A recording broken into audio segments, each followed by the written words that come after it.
Okay, Tamahanga, it's my mountain, and Whangatiao is my sea.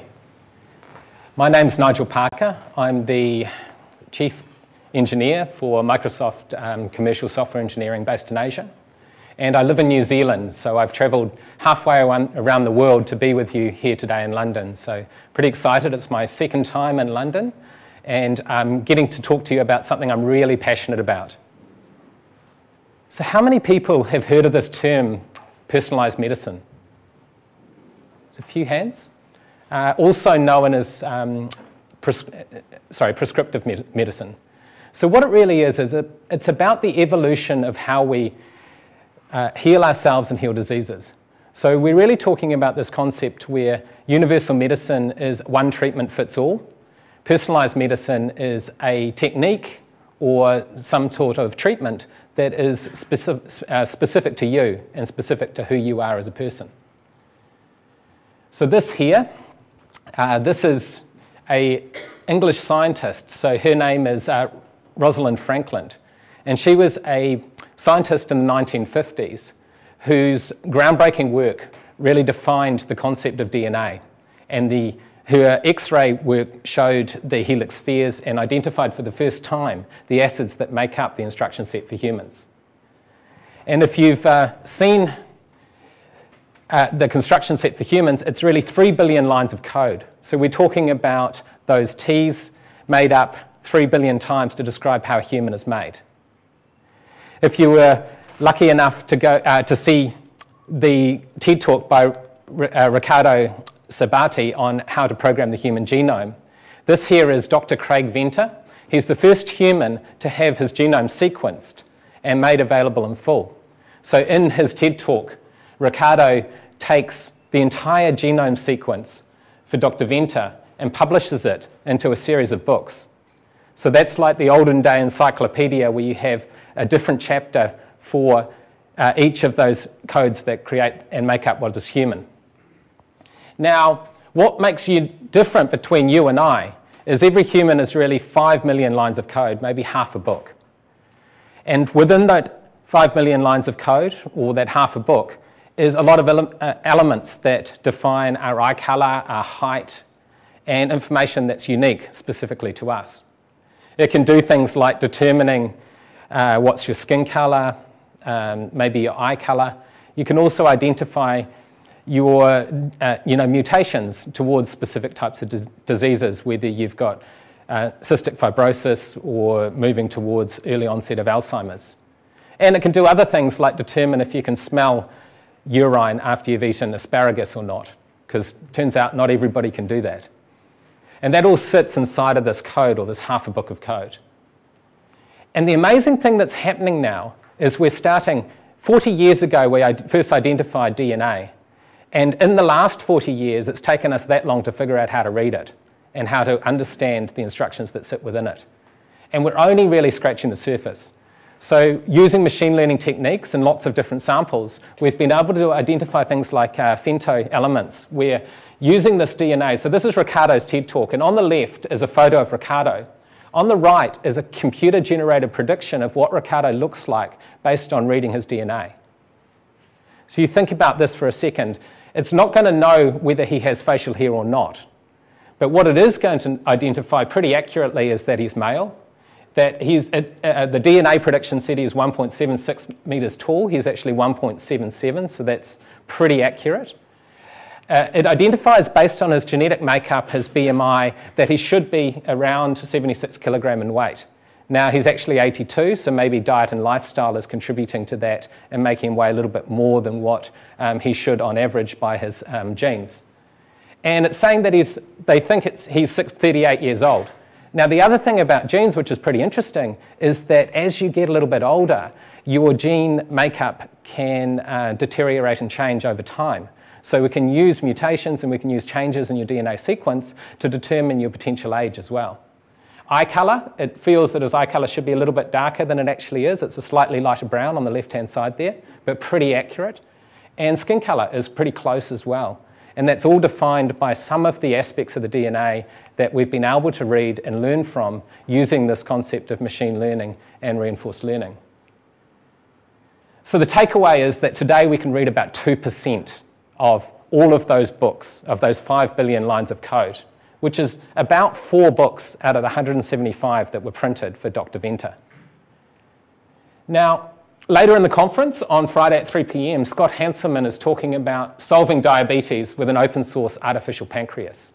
And that's his story around how he addresses type A diabetes and uses technology and uses IoT devices to help him manage his own health. And what I want to talk about here is a little bit about my story and where I've come from and what I've built, and then take you through the code and the samples that I've been working with.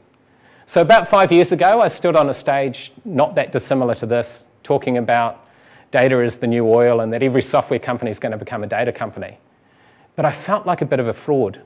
I didn't experience this for myself. I didn't have a data set that I cared about. And at the same time, I was a little bit overweight, wasn't very active. I'd led a lifestyle of young children and working as a software developer. And I developed a condition of vertigo that meant I kind of felt like I was slightly drunk most of the time. So I knew something had to change, and after my father's sudden death in 2009, I chose to change my diet, to start running, to actually improve my lifestyle. But life got in the way and things went back to the way that they were before. So given it's January, there's probably a few New Year's resolutions that have been made. And maybe now's about the time when you start to go back to your old habits and you don't continue those good intentions. So change itself's pretty simple. Something stops over here, change occurs, and then something begins. But it's making change stick and having that reinforcement that's really tricky part. Being the engineer that I am, I studied the formula for change. And the formula for change is dissatisfaction with your current state, times by the vision of what you want to achieve, times by the first steps required to get there. And as long as these things are greater than the resistance you put on yourself, change continues to occur. So I went out and thought, okay, well, I have to apply this if I want the change to stick. So I came up with a vision. I had my dissatisfaction of my vertigo and my current state of being.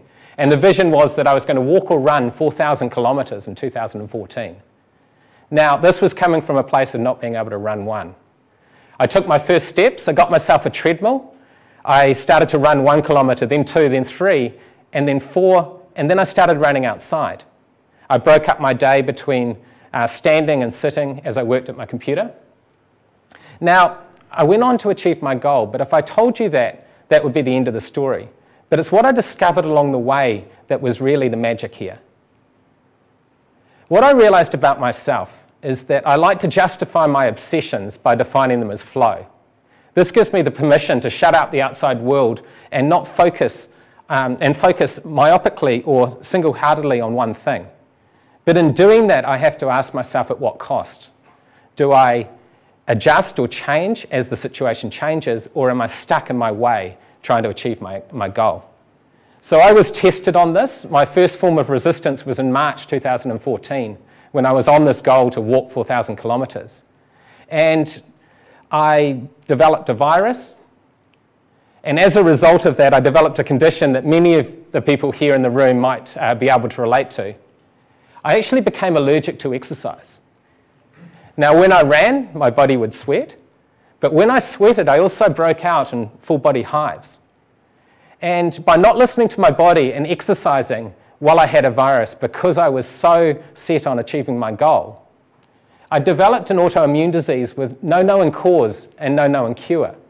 It was a disease called chronic urticaria. And I was actually able to heal myself through insight through data. And I really did this by following 3 steps. So the first step was track everything. I had a wearable device at the time that was measuring my heart rate, my steps, my activity, my sleeping patterns. I also had some Bluetooth scales that were measuring my weight. I was logging my beer intake through a social app called Untapped, and I started logging some of my food and food intake as well. And that was giving me a baseline information of what was going on. The second part, learn to breathe. I went and saw a guy called Dr. Sven at the Resilience Institute in Auckland, and he taught me about breathing, about how to sleep, and about mindfulness techniques. And I started to apply some of these techniques to myself to identify focus. And then the third one, learn to eat. This was really the key in the whole thing. I treated this like a science experiment. I actually reset my diet to raw vegan food. And then I started reintroducing things one by one and measuring the effect that it had on my body. It would determine if my ears started going red or what was the effect on my resting heart rate. And through that, I discovered that I was sensitive to caffeine. And caffeine gave me a really high rested heart rate, which didn't kind of come back down over time. And also a similar thing about alcohol.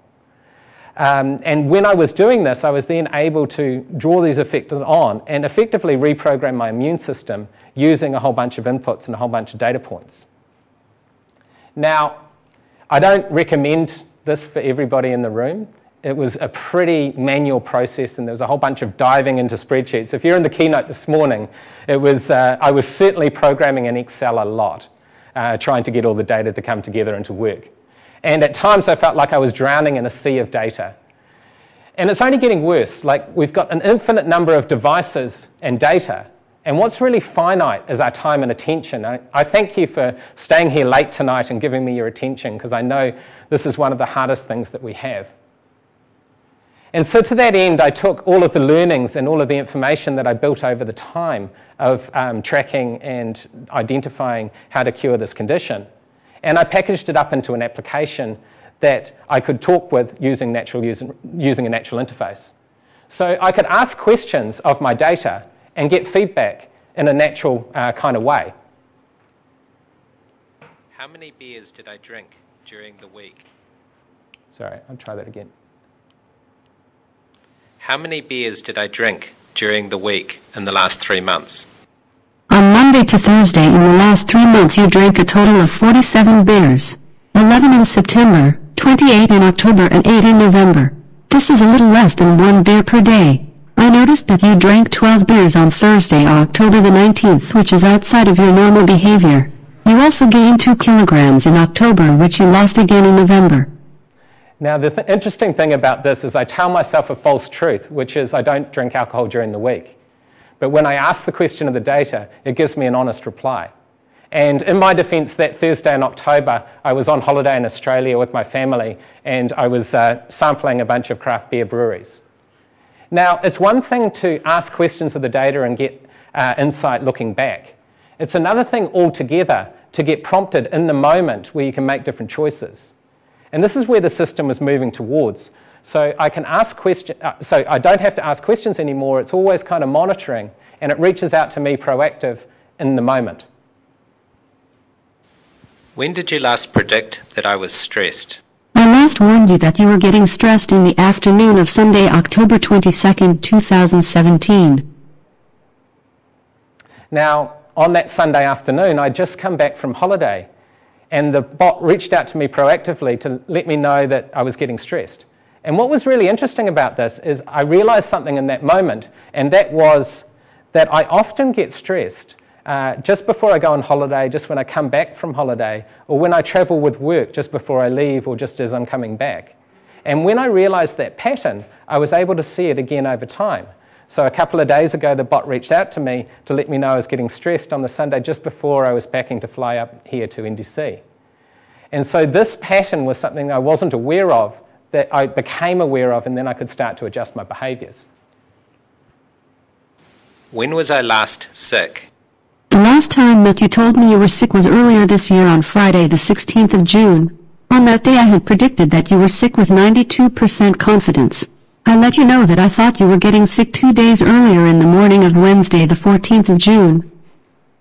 So when the bot reached out to me on that Wednesday morning in June, I was able to adjust my behaviours again, because I was fighting a virus and I had some of the telltale signs.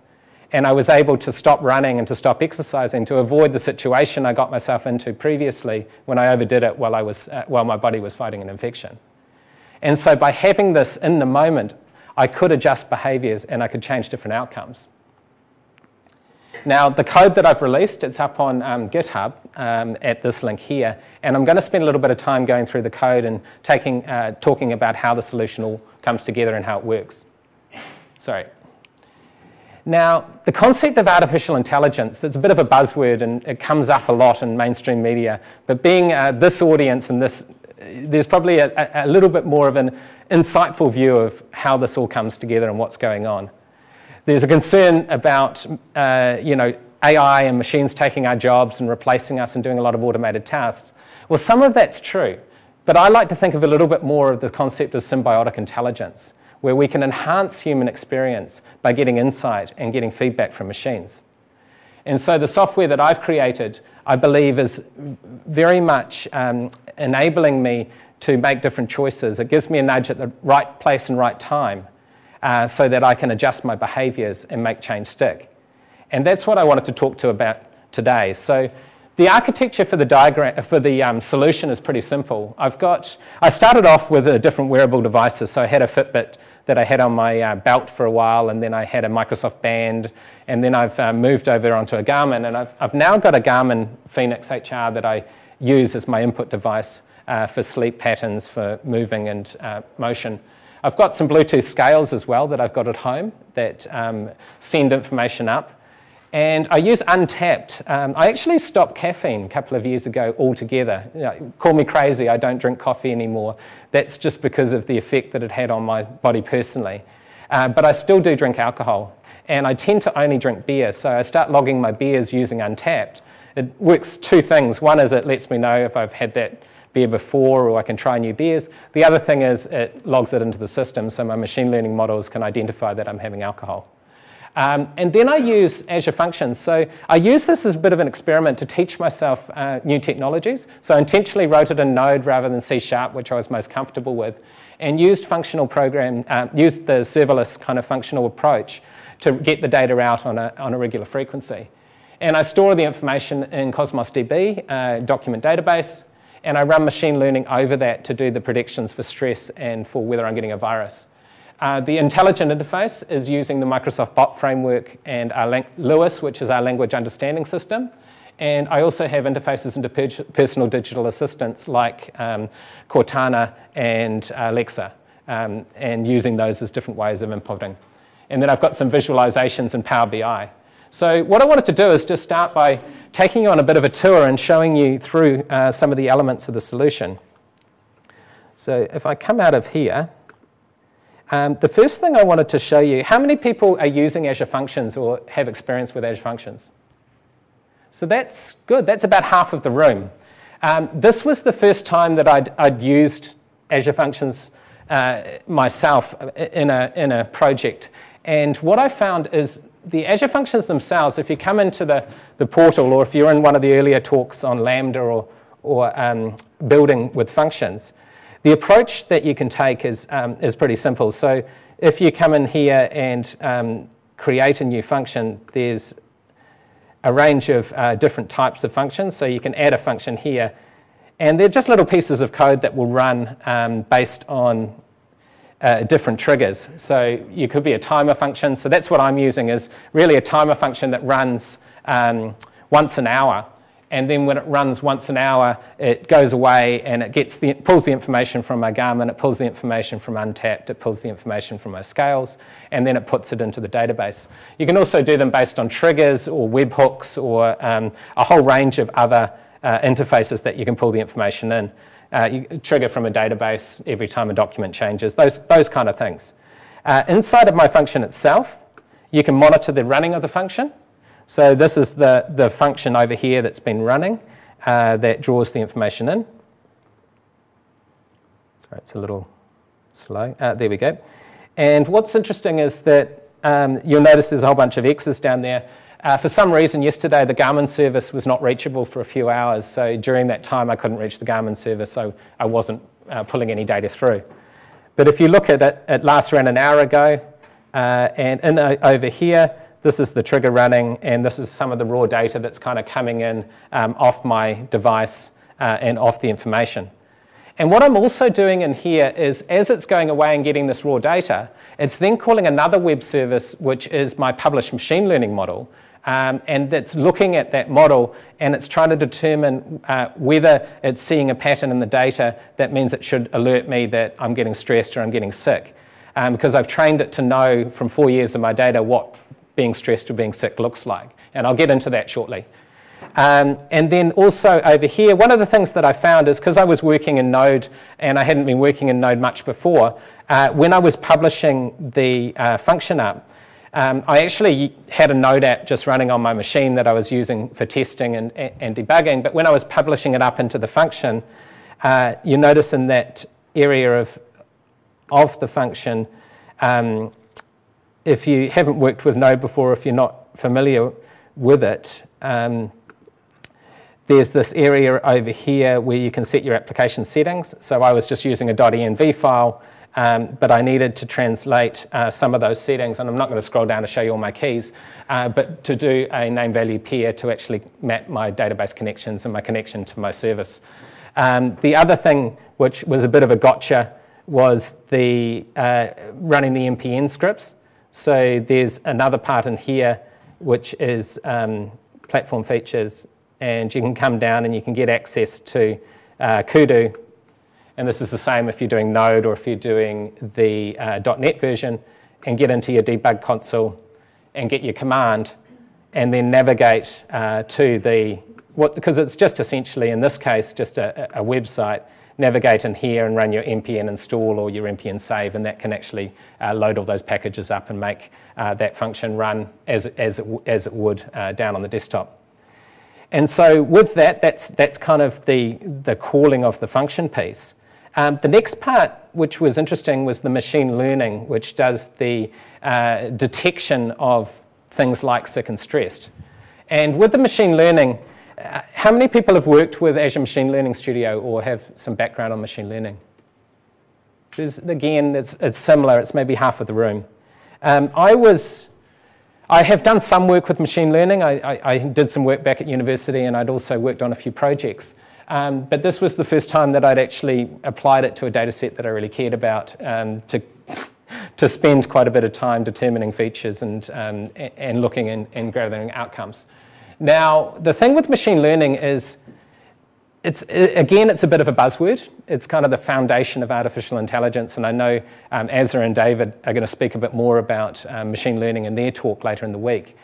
But what I find is, like, the difference really between deep learning and supervised learning, which this is deep learning is maybe the machine is determining the features in the data. So the machine doesn't require an expert or somebody who understands the data. It will go ahead using a convolutional neural network. It'll run a whole bunch of iterations, and it will determine the features. And then from that features, it will train and adapt.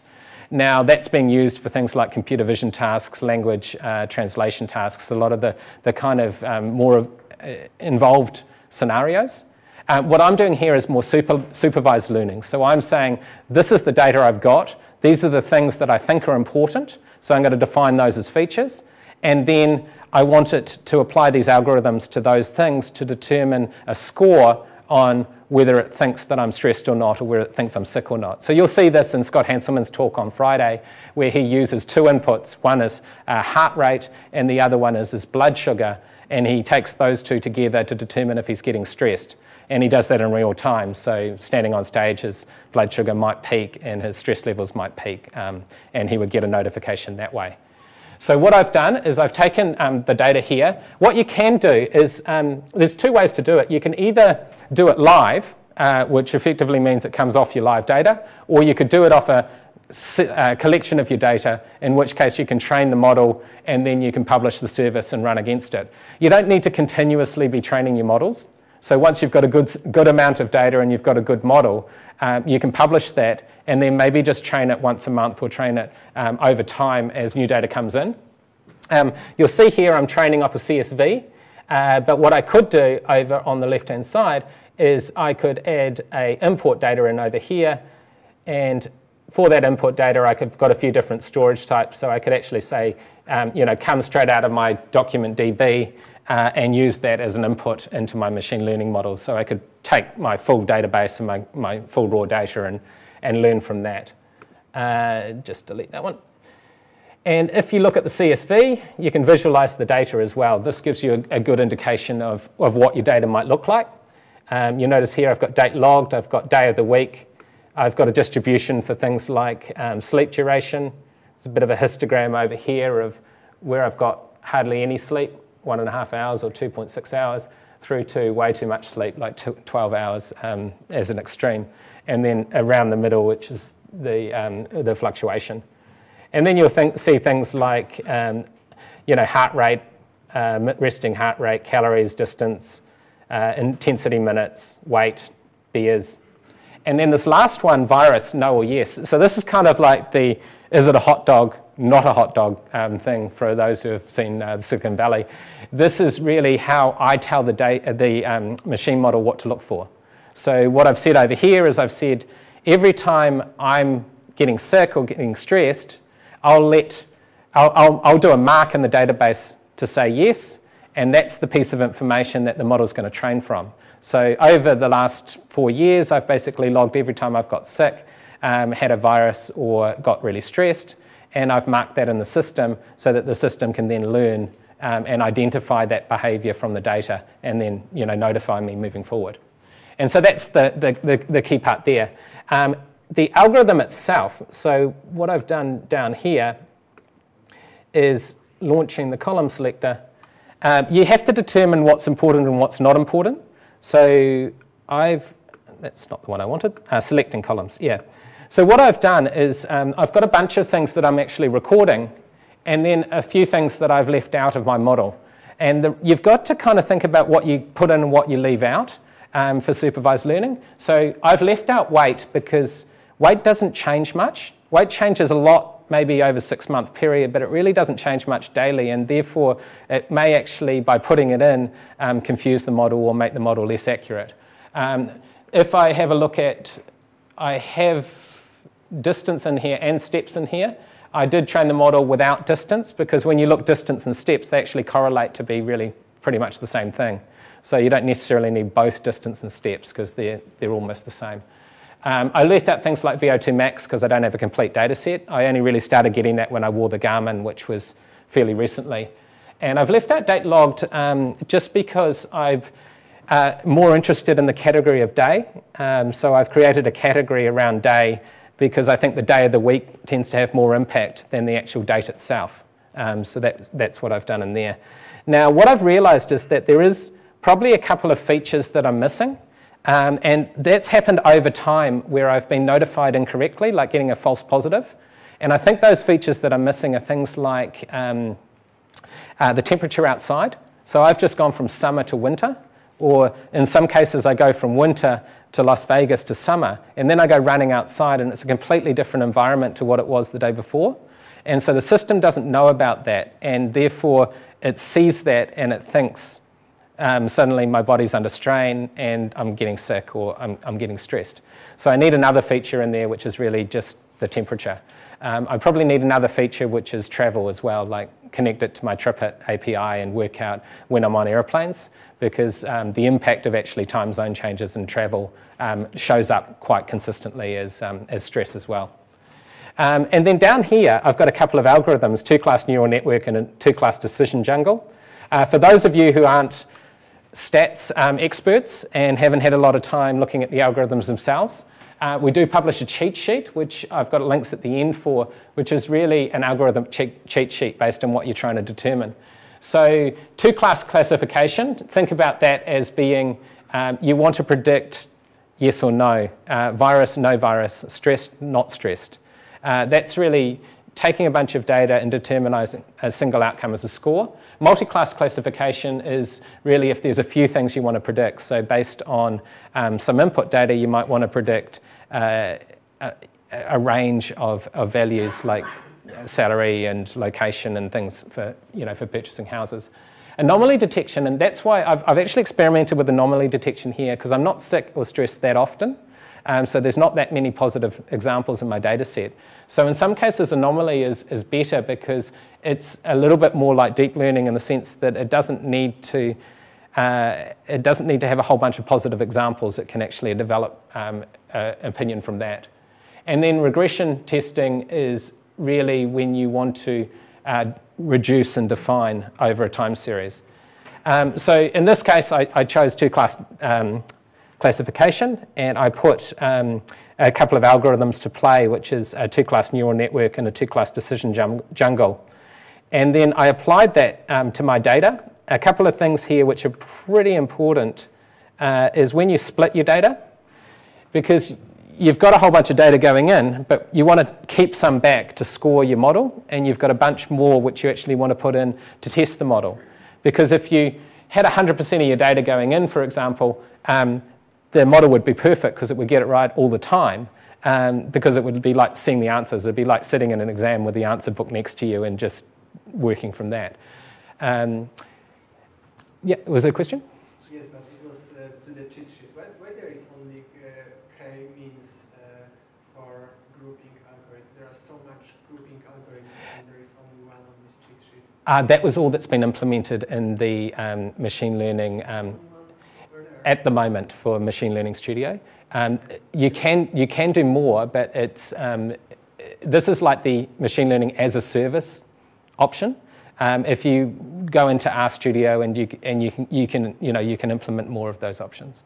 I see the Python, so you can also probably use the Python libraries. Yes, yeah, you can. So you can bring them in and apply more. It's like the one that's pre-baked. Yeah, and the stratified split is important too, because it's basically saying I want examples of having a virus in both the one I'm testing against and the one that I'm evaluating against. Because if you don't do it stratified, you may not have any positive examples in your scoring or your testing data set. And then down here, you run the model.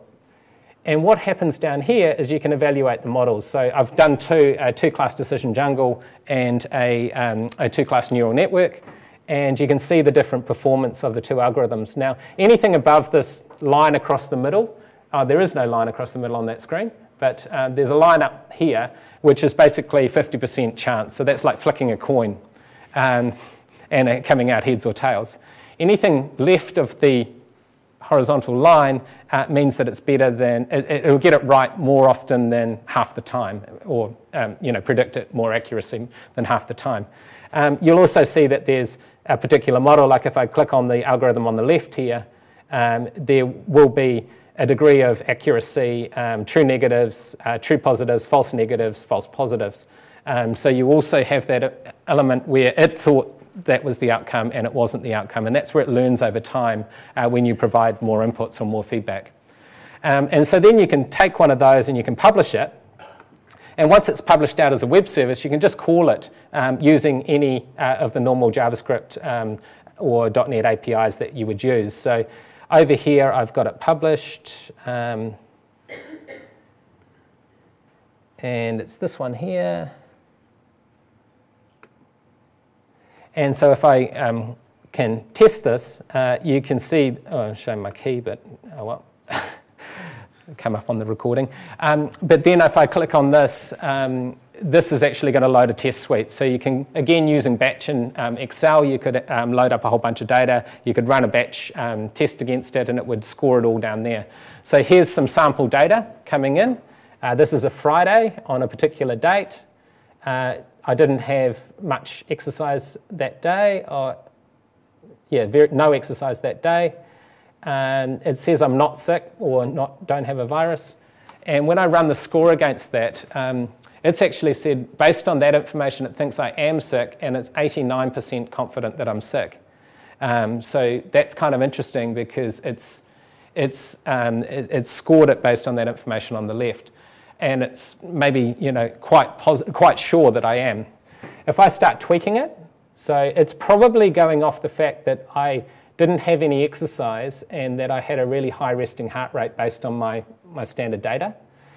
So if I lowered that heart rate, let's say took it down to 48 and then reran that, you'll say it's now saying actually not sick, and I'm pretty confident, so 98% confident that you're not sick. If I put it back up to 57, but I increased the number of beers, so let's say I went to 8 beers instead of 2, and I increased my exercise a little bit, so I maybe had 25 minutes of exercise, and then I ran that, it's now saying I'm not sick, even with that high heart rate, because of the beer consumption, because it knows beer raises my resting heart rate, and also the activity is probably an indicator that I'm, less sick, or some elements of that. So it starts to identify my data, and then it starts to actually provide back those predictions. Now, I was a little skeptical about how all this would work and whether it would, in practice, make any difference or change behaviours, but ultimately it did.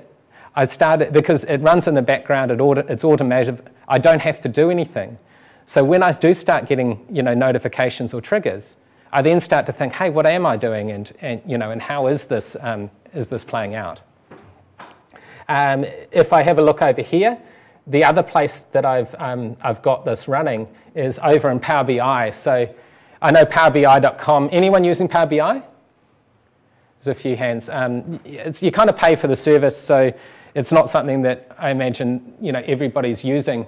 But it is pretty good for looking at data across things like Cosmos DB or document database. So over here, I've got my database connection set up, and I've got a gateway connection using my credentials.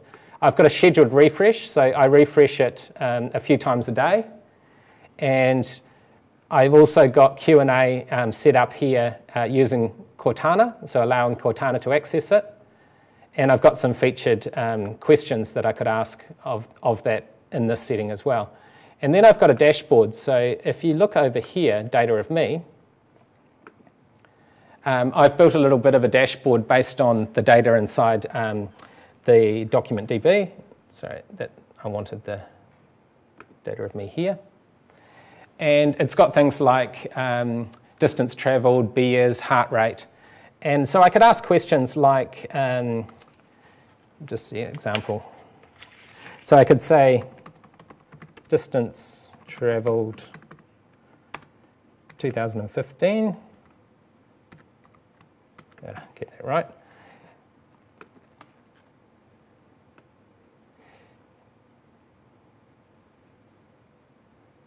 And that there shows me, distance travelled for 2015, and I can see things like certain circles that show points of peak activity based on the days and the different information within the days. So I could then say distance travelled 2014. So that was the year that I set my goal, that I wanted to do my 4,000 kilometres. You'll notice there it's 4,042 kilometres, so just knocked it. And you can see things like this on this particular day. There was anomalies like 177 floors, not that many very active minutes, but a huge number of steps. So that was essentially walking a massive amount of distance, but not with a lot of energy. And then if you see this one up here, that's kind of a day where I had a lot of active minutes, also a lot of steps and a lot of floors. So you can then start to break those down, and you look at them as a particular day in December, which is that Sunday in November, sorry. So you can start to break down and get a bunch of information out. If I was to do this about beers, 2014, this is again showing me my beer consumption for 2014. And you'll notice that month in October there is missing because that's when I did my full body reset. That's when I stopped drinking beer and started to reprogram my immune system to address the urticaria situation that I've got. And you'll notice leading up to that, there was probably quite a lot of beer consumption and my activity was dropping down. And then through this time, my activity was going up. So just leading up to it, I was less active and drinking more. And who knew, the weight also gets kind of affected in relation to that. If I did that for 2015, you'll see something similar. So I think 2015, okay, there's some peak drinking going on in July, and activity dropping off, but weight going up in relation to kind of that drinking. And then heart rate, same sort of thing. So I could say heart rate 2016.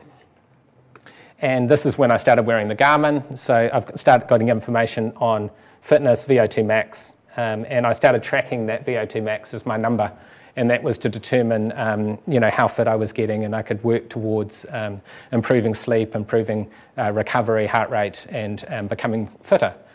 And so if I move that to 2017, you'll see that there's a real increase in my core fitness, and that's shown from going from 56 VO2 max to 65 VO2 max, and that there is the minutes very active kind of going up for the weekends and dropping down for Thursdays and Fridays as a pattern. So I'm tending to do more exercise on the weekends and less during the week.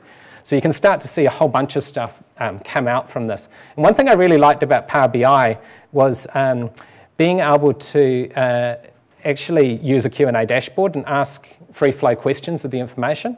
So here I could say average sleep in 2017 by month. You notice there in January I've got a lot more sleep than August, where I have the less sleep. And that for us is holiday time, it's summer, it's probably the opposite in this part of the world.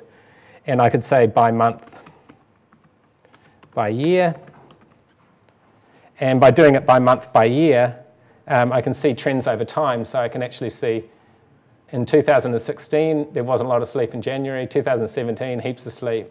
2018, I've kind of dropped back a little bit in January because I'm not doing as much training.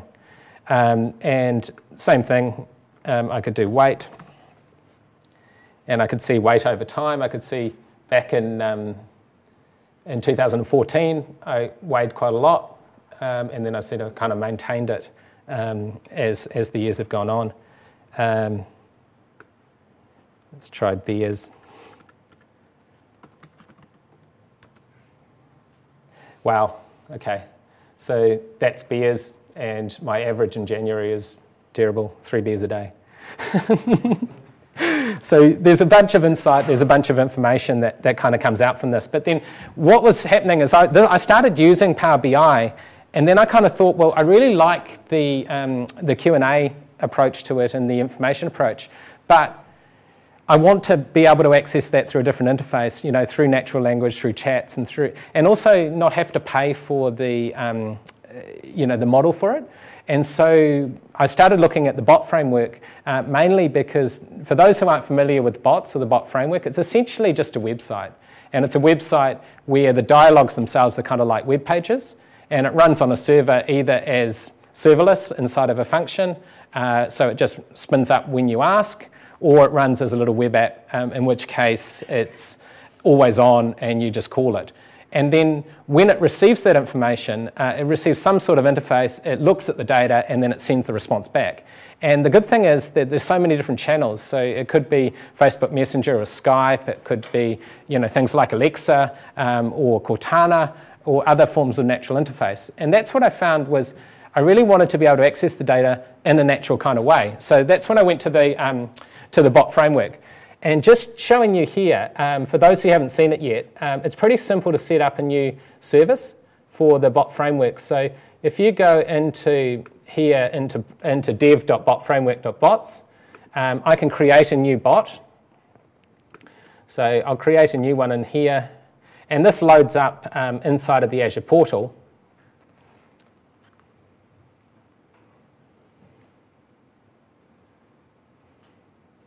And I can choose on the left whether I want to do a web app bot or a functions bot. So I mentioned before, the functions bot, you don't have to pay for the hosting necessarily. It'll just use it when it receives the message as a webhook or HTTP post. If I choose web app, then it needs to be hosted somewhere.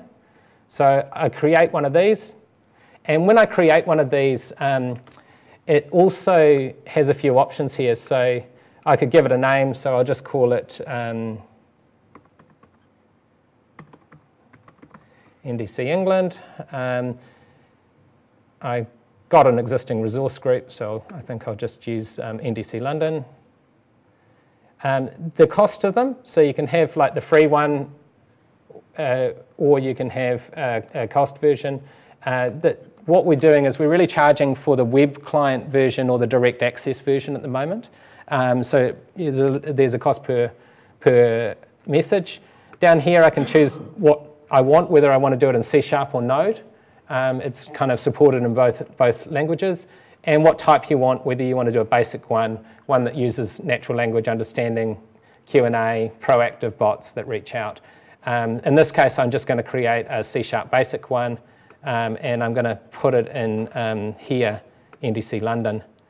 And so that's enough to go ahead and create one of these things. And in the background, what it's doing is it's spinning up, it's creating a web app, it's publishing it, it's putting a standard template sample into it, and then it's putting it up in the hosting environment. So as it provisions, take a moment for that to actually provision. And once it's up and running, you can do a couple of things with the code. You can either work on it inside of the online editor, which is like Monaco, or you can download the template that's been created and then open it up if it's Node, like in VS Code, or if it's C# inside Visual Studio, and then you can make the changes there, and you can set up continuous deployment so that they will then get pushed back either through Git or through VSTS. And so once that's gone away, I've got my bot version running over here in Node, and I've got a checkpoint in here. This is the emulator that you get that comes along where you can connect to a running bot. So I could say a question like, what would a question be? Yeah, anything really, but I could say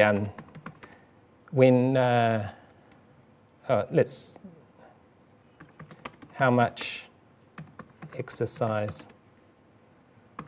did I get on average last month? And so when I ask that question, it comes in here, and you'll notice here, this is where it's getting translated. So how much exercise did I get last month is actually being turned into a query string against my document DB. So select average, moderate intensity minutes plus vigorous intensity minutes from C, where date lodged is greater than the 1st of December 2017 and the 1st of January 2018. So that's the kind of code aspect to it, but how that happens is through this concept of LUIS, which is language understanding, natural language understanding. So over here, I've got LUIS set up, and I could ask that same question. So that was how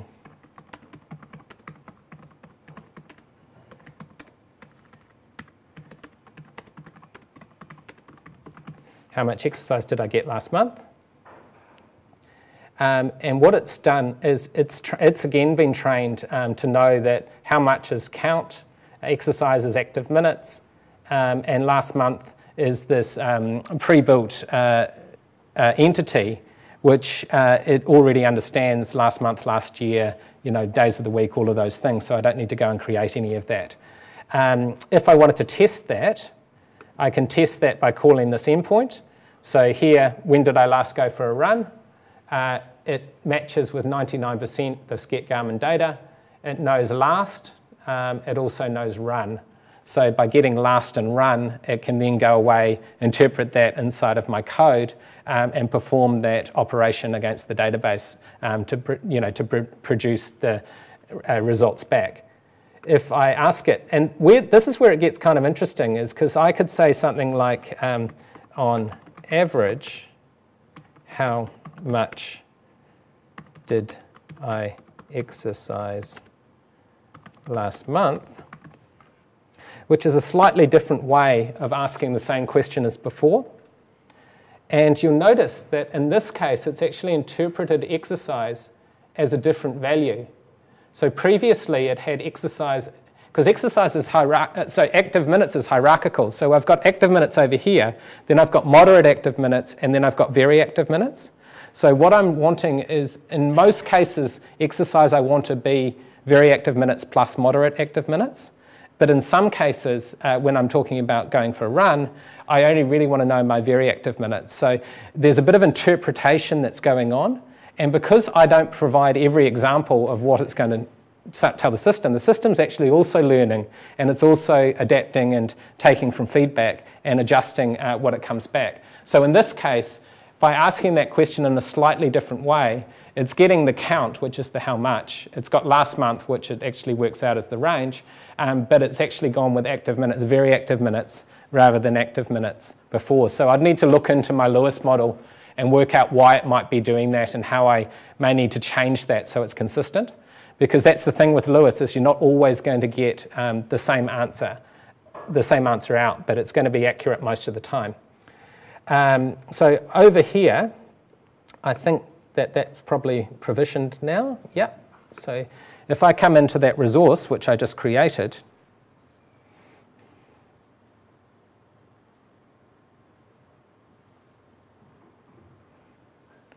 this is loading up the example of that bot service.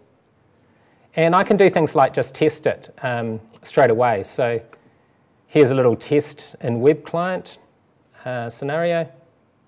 Now this is, bearing in mind, this is just a blank template, so it doesn't actually do anything meaningful. So if I say hello to it, it's going to just go and come back and say, 1, you said hello. Then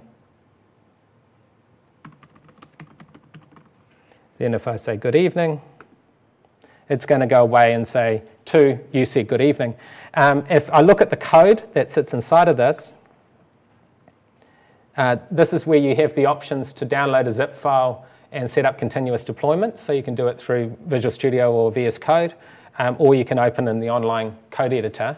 I'm going to open it in the online code editor here, just because it's a basic, template app. There's not a lot of code in the solution. And over here, the area where this is actually happening is in this area called dialogues. There's a thing called echo dialogue. And if I come down into echo dialogue, it's literally saying down here, await, post async, count, you said, and then whatever message is coming in. So that's kind of like the hello world of bots, if you like. If I replace this code, so I've got a little bit of code here, one of the things that you can do is, by default, it's thinking about a text interface.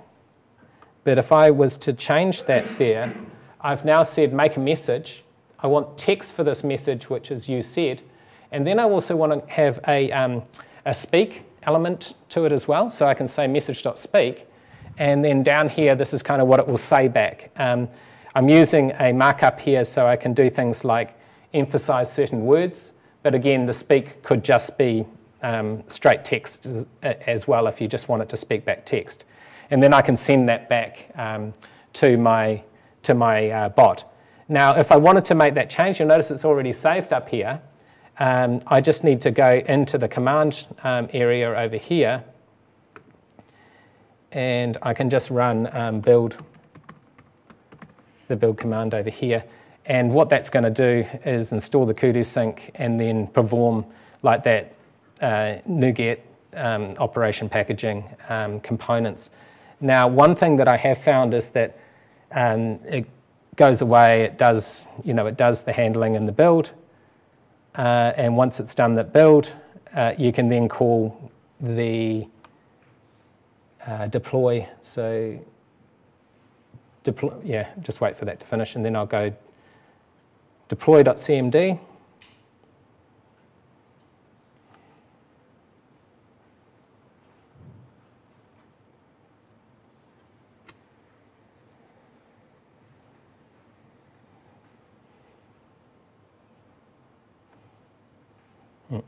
Stored a lot of packages. Any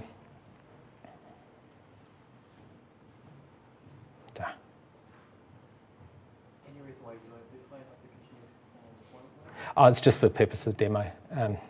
It takes a little bit longer to get it to download the zip and to put it in Visual Studio and do compute. But the way that my bot's done is the continuous deployment through Git. So that's done there. And then if I just do the deploy, do deploy.cmd, now that's deploying that package up. And that bot up. So now if I come into the test, and I go and test in web client, once the deploy is finished, I should see over here, when I say hello,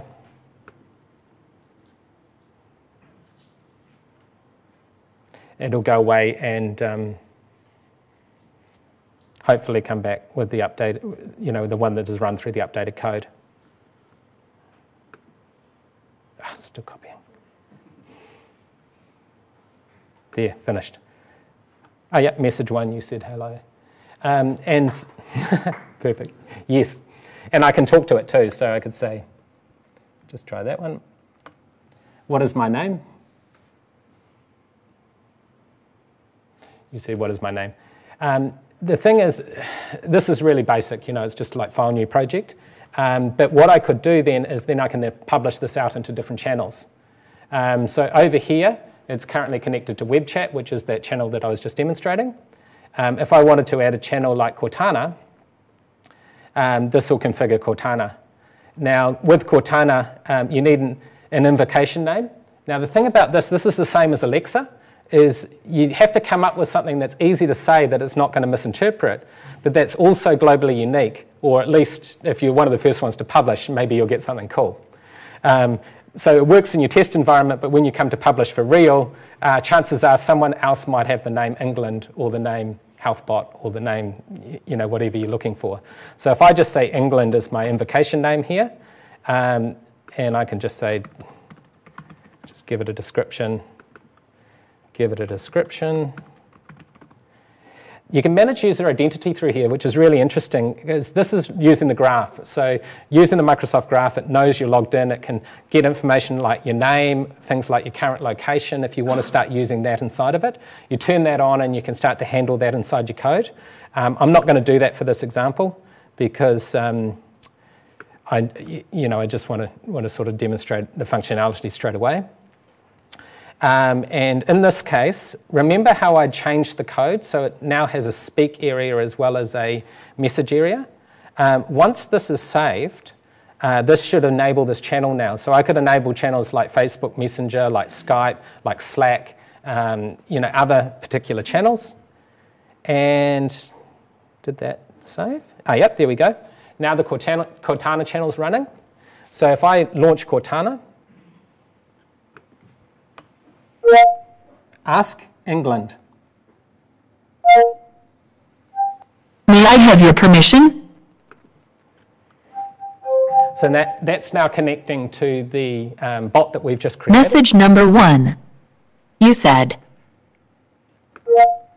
what is my name?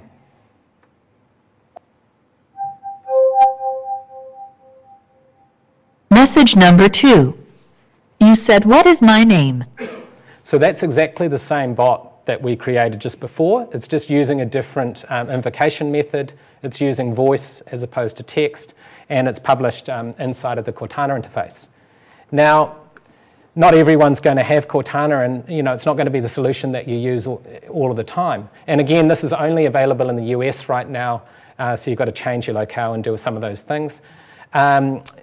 But as more and more devices come out, so things like Amazon Alexa or Google Home, people are going to start getting familiar to talking with their particular bots. So what I've also been working on and what I've published up in the repo is a bridge that enables you to use Amazon Alexa to call back into the bot framework to, using the scenario. So over here inside of Alexa, I've got a skill published. And the skill itself is pretty transparent because it really just looks through with the phrase and the information that's coming in. Inside of my configuration, I've got an endpoint here, either with my published bridge. By using direct line, you can connect with a whole bunch of services that don't necessarily support the bot framework today. So I'm using direct line, and I've created a node application that sits in between Cortana and the bot framework. And this node application can be running up on the cloud, or using ngrok, I can actually run it locally and do debugging. So I've got it running down here inside of VS Code. And here's my Alexa bridge. And what I've got is a server.js file, so I can start that up over here. So that's now starting up my server. Inside of ngrok, I should see that it's online and connected and accepting messages. And then over here on my Alexa bridge, this is where I take the response from Alexa and I pass it in through to the bot framework. And so over in Alexa, I can do things like test. So I could say down here, when did I last go for a run? Ask HealthBot. And what that should be doing is coming and hitting my code down on the desktop here, which it is, and I'm seeing the messages passing through. So over here, this is what it heard. When did I last go for a run? It passed that into the .NET framework, the bot framework, and it returned the answer: you exercised intensely for 57 minutes on Tuesday, January 16, 2018. So if I test that, Alexa, ask HealthBot, when did I last go for a run? You exercised intensely for 57 minutes on Tuesday, January 16, 2018.